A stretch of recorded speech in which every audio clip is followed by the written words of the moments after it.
You're not here to farm. You're here to finish what Marcus promised. With us. All three of us. The deed felt heavier than it should have in Jedediah Jed Whitlock's weathered hands as he stared at the farmhouse that was supposed to be empty. 3 women stood on the porch like sentinels, their imposing frames casting long shadows across the wooden planks. The tallest, with arms that looked strong enough to wrestle a bull to the ground, stepped forward with a smile that didn't quite reach her cold, blue eyes. "You must be the new owner," she said, her voice carrying the weight of someone who was used to getting her way. There was something else in her tone, though, something that made the hair on Boon's neck stand on end. The other 2 women flanked her sides, equally tall and muscular, watching him with the intensity of predators sizing up their prey. Boon had traveled for 3 days through rough terrain to reach this remote property. He'd invested his life savings in what the seller had promised was fertile land, perfect for cattle ranching. The isolation had been part of the appeal, a chance to start fresh, far away from the complications of town life. But now, standing in the dusty yard with these 3 strangers claiming his space, that isolation felt more like a trap.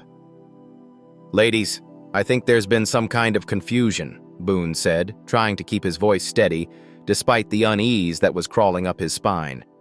"This is my property now. I have the legal documents right here." He held up the deed, the official seal still crisp and new. The woman's smile widened, revealing teeth that seemed almost too sharp for comfort.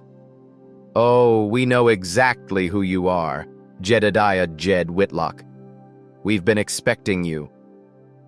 The way she said his name sent a chill right through him. How did she know who he was? The seller had assured him that the transaction was private, that no one else knew about the purchase. "We've been living here for quite some time."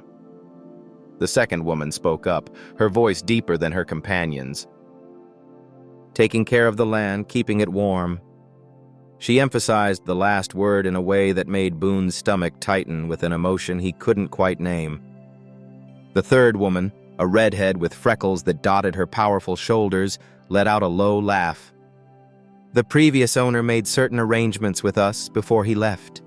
Arrangements that don't just disappear because of a piece of paper."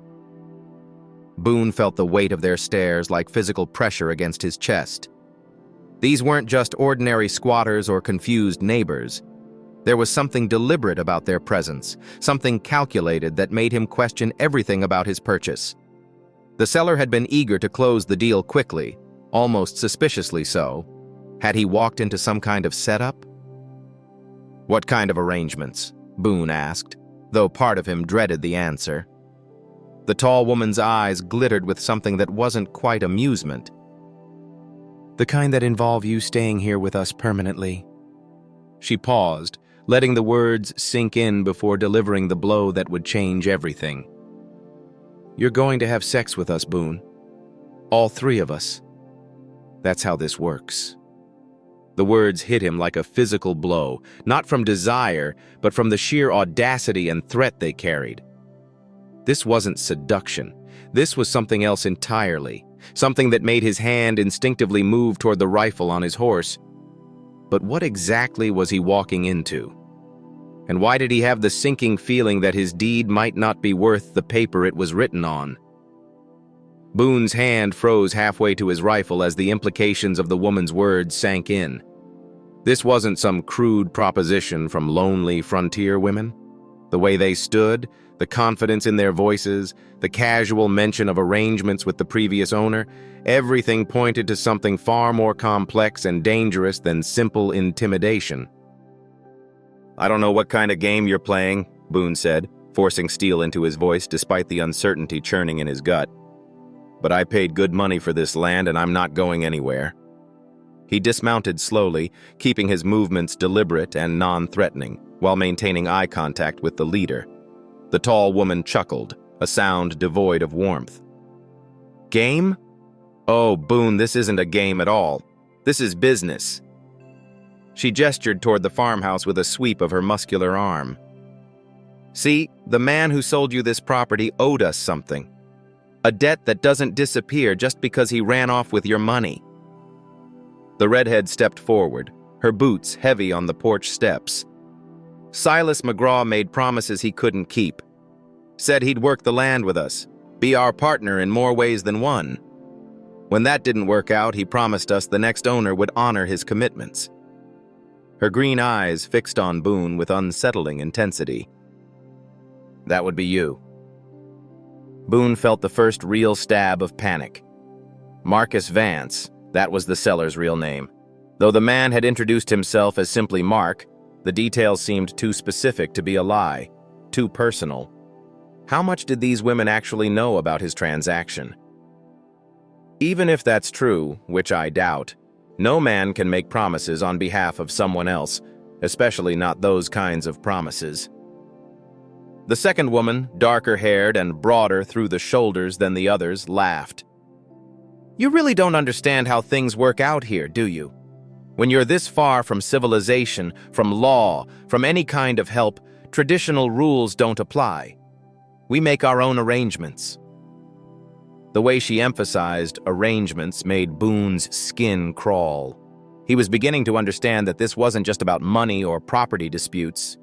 These women had created their own system, their own form of control, and somehow his purchase had walked him directly into their web. The deed is legal, Boone insisted, though his confidence was wavering. Filed with the territorial office, witnessed, sealed. Whatever Silas McGraw promised you personally has nothing to do with me. The leader's smile finally faded, replaced by something colder and infinitely more dangerous. Legal documents mean nothing out here when you're 3 days from the nearest sheriff and even further from anyone who might care what happens to a stranger. She took a step closer, and Boone was struck by just how imposing she was. Easily 6 feet tall with arms that spoke of years of hard physical labor. Besides, the redhead added, we have our own paperwork, contracts Marcus signed, agreements that specifically mentioned the transfer of obligations to any future owner. She pulled a folded paper from her pocket, and Boone's heart sank as he recognized what looked like official letterhead. The pieces were falling into place, creating a picture that made Boone's investment seem less like a business transaction and more like an elaborate trap. Had Silas McGraw sold him into some kind of arrangement deliberately? Was this whole property sale a setup to deliver him to these women and whatever scheme they were running?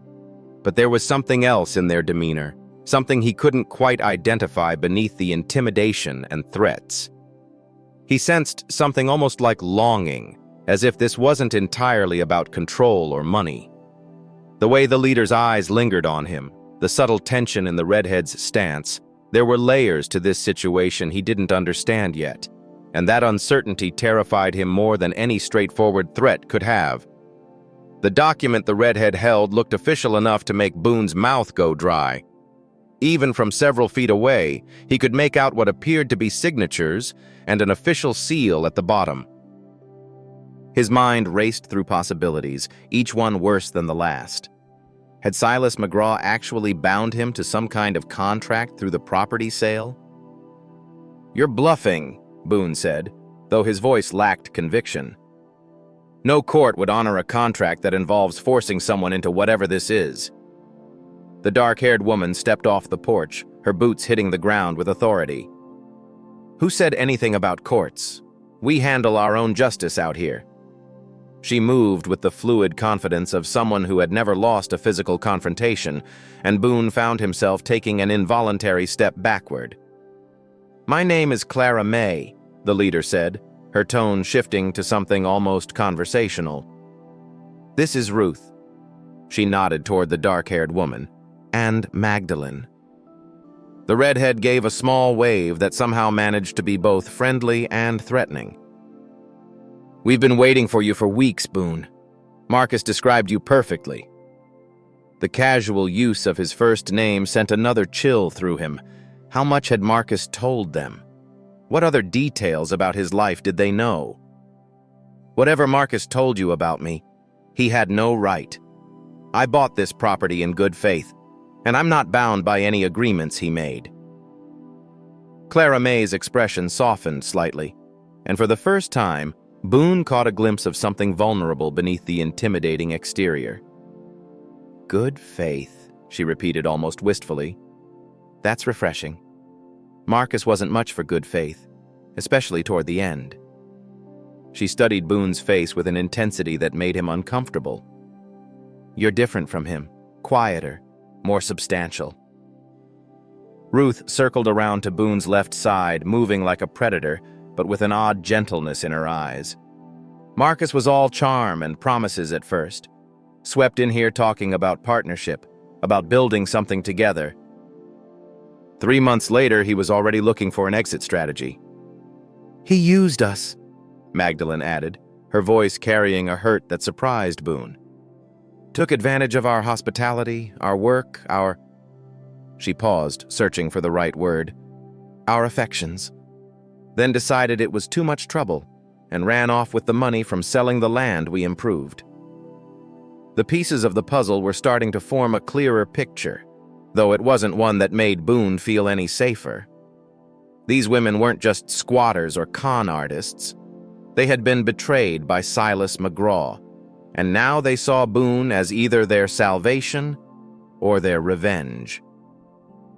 "So you see," Clara May continued, moving closer until she was close enough that Boone could smell the faint scent of lavender soap on her skin.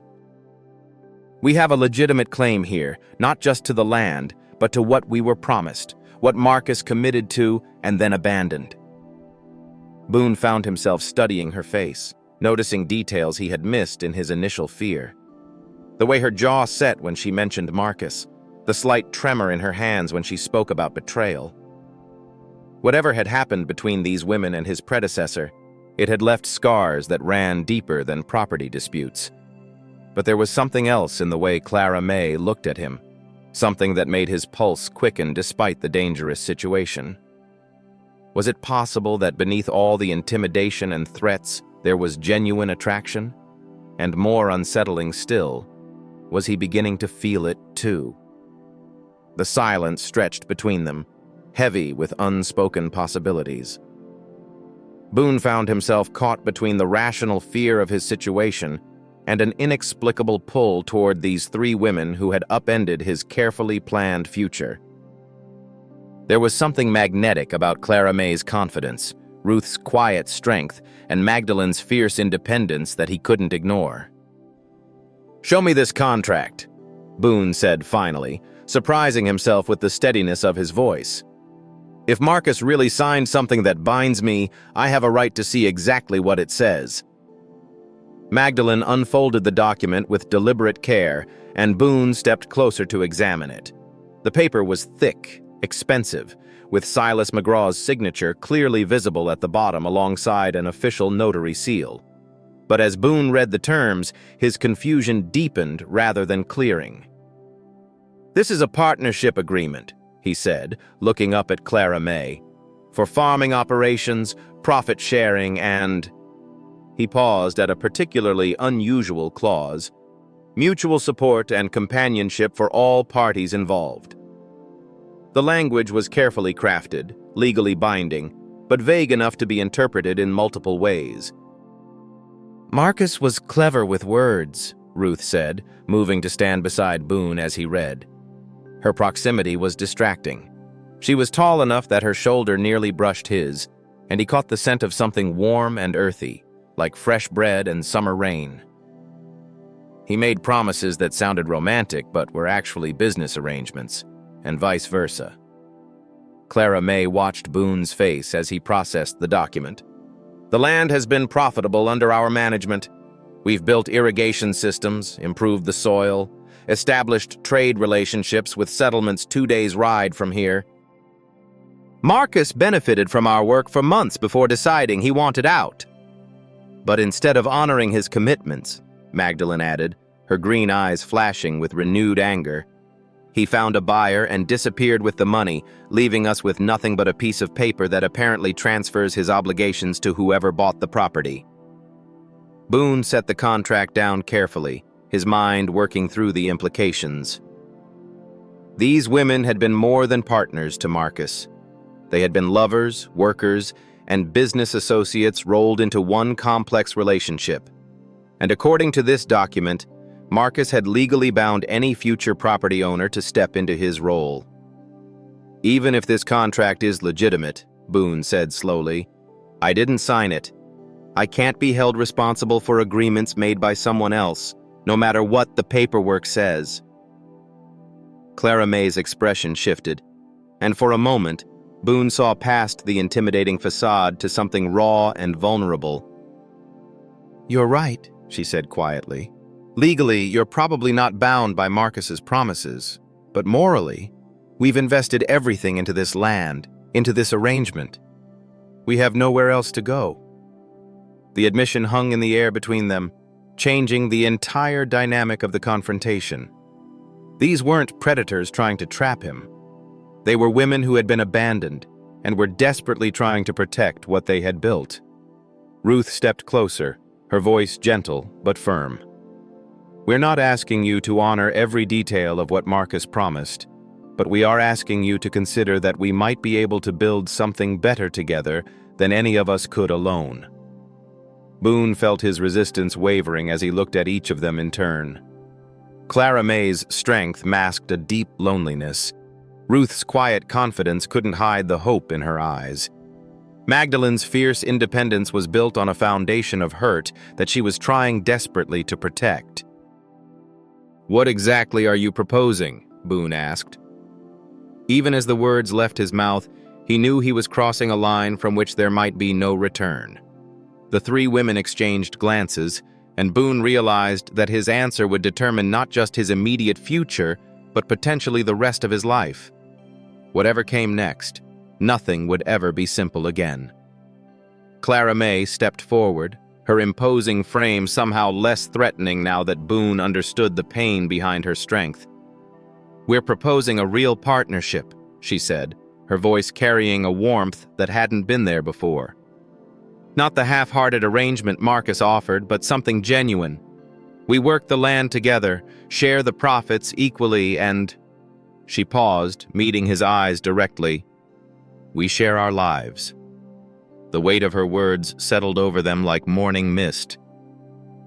Boon found himself studying each woman with new eyes, seeing past the intimidation to the loneliness that had driven them to this desperate gambit. They weren't trying to trap him. They were trying to save themselves and offer him something he hadn't even realized he was looking for. "The three of you," Boon said slowly, testing the waters. "You've been together since Marcus left." The question carried implications that made his heart race with a mixture of curiosity and unexpected desire. Ruth nodded, a faint blush coloring her strong features. "We found comfort in each other after he abandoned us. It started as survival, but it became something more, something we didn't want to lose." Her honesty was disarming, and Boon felt his carefully constructed defenses beginning to crumble. Magdalene moved to stand beside her companions, creating a united front that was no longer threatening, but strangely appealing. "We know how it sounds," she said, her green eyes locked on his. Three women asking a stranger to join them in something most people would never understand. But out here, conventional rules don't apply. We make our own family, our own bonds. Boon's mind raced through the possibilities and consequences. He had come here seeking solitude and a fresh start. But what they were offering was the opposite. Connection, partnership, and an intimacy that went far beyond anything he had ever imagined. The rational part of his mind screamed warnings, but another part, a part he had long suppressed, whispered that this might be exactly what he needed. "The physical aspect," Boon said, his voice rougher than he intended. "What would that mean exactly?" The question hung in the air between them, charged with possibility and uncertainty. Clara May's smile returned, but this time it was genuine, reaching her eyes for the first time since he had arrived. "It would mean whatever feels natural to all of us," she said simply. "No pressure, no demands, just the freedom to explore what develops between us as we build something together." The honesty in her response surprised him. This wasn't about coercion or fulfilling some obligation to Marcus. This was about four people finding solace and connection in an isolated world where traditional relationships often meant nothing. "And if it doesn't work?" Boon asked, though even as he spoke, he could feel his resistance weakening. There was something about the way Ruth's eyes softened when she looked at him, the way Magdalene's fierce independence seemed to include space for him, the way Clara May's strength promised protection rather than domination. "Then we figure it out like adults," Ruth said simply. "But Boon, we've been watching you since you arrived. The way you handle yourself, the respect you showed even when you were frightened. We think it could work. We hope it will." The admission that they had been evaluating him just as much as he had been evaluating them somehow made the proposition feel more balanced, less like a trap, and more like an opportunity. But was he brave enough to take it? The afternoon sun cast long shadows across the farmyard as Boon weighed the most important decision of his life. Everything about this situation defied convention, challenged every assumption he had made about his future. And yet, he couldn't deny the pull he felt toward these three remarkable women who had turned his world upside down. "I need to see what you've built here," Boon said finally, his practical nature asserting itself, even as his heart raced with possibility. "If we're talking about partnership, I need to understand what I'm partnering with." Clara May's relief was visible, though she tried to hide it behind her usual confidence. "Of course, Ruth. Show him the irrigation system you designed." The pride in her voice when she spoke of Ruth's accomplishments was unmistakable, and Boon found himself drawn to the genuine affection these women shared for each other. As Ruth led him toward the fields, Boon was amazed by the sophistication of the water management system she had created. Channels carved with precision directed water from a natural spring to carefully planned garden plots and grain fields that showed signs of careful cultivation and impressive yields. "This represents months of work," Ruth explained, her hands gesturing gracefully as she described the engineering challenges she had overcome. "Marcus took credit for it when traders came through, but every inch was planned and dug by us." The bitterness in her voice when she mentioned Marcus was matched by the pride she took in her creation. Magdalene joined them as they toured the livestock areas where healthy cattle grazed and well-maintained pastures and a small but productive chicken coop provided fresh eggs. "We've established trade relationships with 3 different settlements," she explained, her business acumen evident in the way she discussed profit margins and seasonal planning. "The operation is not just sustainable, it's thriving." Boon found himself genuinely impressed by what the 3 women had accomplished. This wasn't just a farm, it was a carefully planned and expertly managed operation that had the potential to support all of them comfortably. More than that, it represented a level of cooperation and shared vision that he had never experienced. "The house," Clara May said as they returned to the main building, "has 4 bedrooms. We've been using 3, but we always hoped—" She trailed off, leaving the implication hanging in the air between them. As they entered the farmhouse, Boon was struck by the warmth and comfort of the space. It wasn't luxurious, but everything was well crafted and carefully maintained. The kitchen was large enough for communal cooking. The sitting area had comfortable furniture arranged for conversation, and everywhere he looked, he saw evidence of the care and attention these women had invested in creating a real home. "We're not asking for an answer today," Ruth said as they settled in the sitting area, her understanding evident in her gentle tone. "This is a big decision, and we want you to be certain before you commit to anything." But even as she spoke, Boon realized that his decision was already made. The attraction he felt wasn't just physical, though he couldn't deny the way his pulse quickened when Clara May's hand brushed his arm, or how Ruth's smile made him feel understood in ways he had never experienced, or how Magdalene's fierce independence drew him like a flame. More than attraction, he felt the pull of belonging. These women had created something remarkable together, and they were offering him the chance to be part of it. The risks were enormous, but so was the potential reward. "What happens next?" Boon asked, and all three women smiled, understanding that his question was really an answer.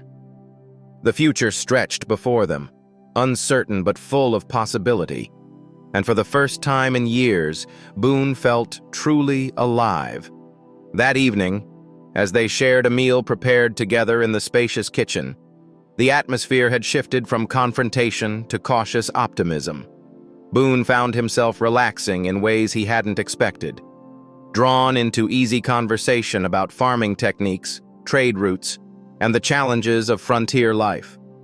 The three women moved around each other with practiced ease, their partnership evident in every shared glance and completed task. "There's something else you should know," Clara May said as they cleared the dishes, her tone carrying a weight that made everyone pause. "Marcus left us with more than just broken promises. There are debts he incurred in our name, people who expect payment that we can't provide alone." The admission hit Boon like cold water. "What kind of debts?" he asked, setting down the plate he had been drying. Magdalene pulled a ledger from a drawer, her expression grim. "Supplies he ordered but never paid for, equipment purchased on credit. He used our reputation with local traders to secure goods, then disappeared before the bills came due." She opened the book, revealing columns of numbers that made Boon's heart sink. "How much?" he asked, though he dreaded the answer. "Enough to ruin us if we can't pay," Ruth said quietly. "The traders have been patient because they know our work is good, but patience has limits. If we can't settle these accounts within the month, we'll lose everything we've built here." Boon studied the ledger, his business sense taking over despite the emotional complexity of the situation. The debts were significant but not insurmountable, especially given the productivity he had witnessed. More importantly, the women's honesty about the financial burden impressed him. They could have hidden this information until after he committed, but instead they were laying, "He really put you through the ringer, didn't he? Marcus really did a number on you," Boon stated, his frustration with the absent man intensifying.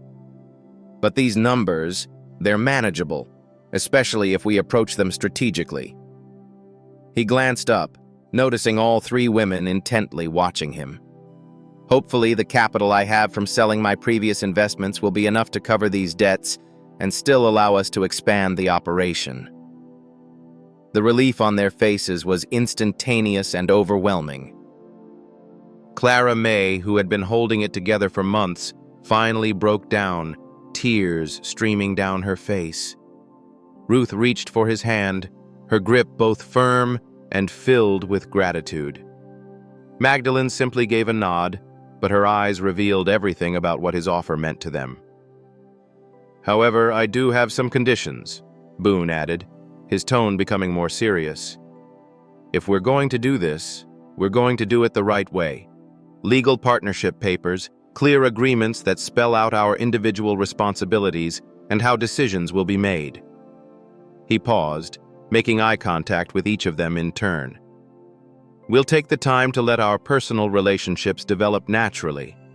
No pressure, no expectations beyond what feels right for all of us." Clara May wiped her eyes, her smile returning, and it was brighter than before. "That's all we've ever wanted, Boon. A genuine partnership with someone who sees us as equals, not as objects or just something convenient." As the evening drew to a close, they sat together, mapping out their future. Boon realized that what had begun as the worst day of his life might actually be the starting point for the best chapter he had ever lived. 3 months later, Boon stood in that same farmyard where he had first met the three women who had forever changed his life. The operation had grown beyond anything they had initially imagined, with new livestock, improved irrigation systems, and trade agreements that spanned 3 territories. But more importantly, the 4 of them had established a rhythm that worked seamlessly, both professionally and personally. Clara May had become his closest confidant when it came to business strategy. Her natural leadership abilities complemented his financial skills perfectly. Their relationship had deepened slowly, nurtured by mutual respect and genuine affection, blossoming into something neither of them had expected to find. Ruth's gentle wisdom and innovative thinking had made her an indispensable partner, and the quiet moments they shared while working together had evolved into a connection that felt as natural as breathing. Magdalene had been the most hesitant about opening her heart again, but her fierce loyalty and passionate spirit had eventually overcome her protective instincts. The morning she had spontaneously kissed him, while they worked side by side repairing fence posts, marked a turning point for all of them. The arrangement that had seemed so impossible on that first day had evolved into something beautiful and functional. They had created their own family, their own set of rules, their own definition of love that worked for all four of them. There were challenges, of course, jealousy to navigate, decisions to make collectively, and the constant awareness that their lifestyle would never be accepted by conventional society. But the rewards far outweighed the difficulties. The legal papers had been drafted and signed, establishing an official partnership that protected all of their interests. The debts Marcus had left behind had been paid off, and the farm was now operating in the black, generating healthy profits that they reinvested in both the business and their shared home. More rooms had been added to the house to accommodate their growing success, including a proper office where they managed their expanding trade relationships. Boon had never been happier. The loneliness that had initially driven him to seek isolation had been replaced by a richness of connection he had never thought possible. Each woman brought something unique to their partnership. Clara May's strength, Ruth's innovation, Magdalene's passion, and together they had built something that was far greater than the sum of its parts. As evening approached, the four of them gathered on the porch, which had been expanded to accommodate their family dinners and evening conversations. The view stretched across fertile fields and healthy pastures, a testament to what they had accomplished together. "Any regrets?" Clara May asked, settling down beside Boon as Ruth and Magdalene joined them with cups of coffee and the comfortable silence that comes with complete acceptance. Boon looked at each of them in turn, at these remarkable women who had presented him with a seemingly impossible proposition that had turned out to be the answer to questions he hadn't even known he was asking. The conventional life he had planned seemed pale and empty compared to the vibrant reality they had created together. "Only one," he said, drawing surprised looks from all three. "I regret that it took Silas McGraw's betrayal to bring us together. We could have been doing this even longer." Their laughter filled the evening air, the sound of people who had found exactly where they belonged. In a world that demanded conformity, they had chosen connection. In a society that insisted on conventional relationships, they had created their own definition of love, and in that choice, they had found something precious and enduring that would sustain them through whatever challenges the frontier might bring. If you enjoyed this story, click the video on your screen now to watch another unforgettable tale where courage and unexpected partnerships collide in ways you never imagined. Don't forget to subscribe and consider a super chat to help us keep bringing you more stories like these. Your support means everything to us.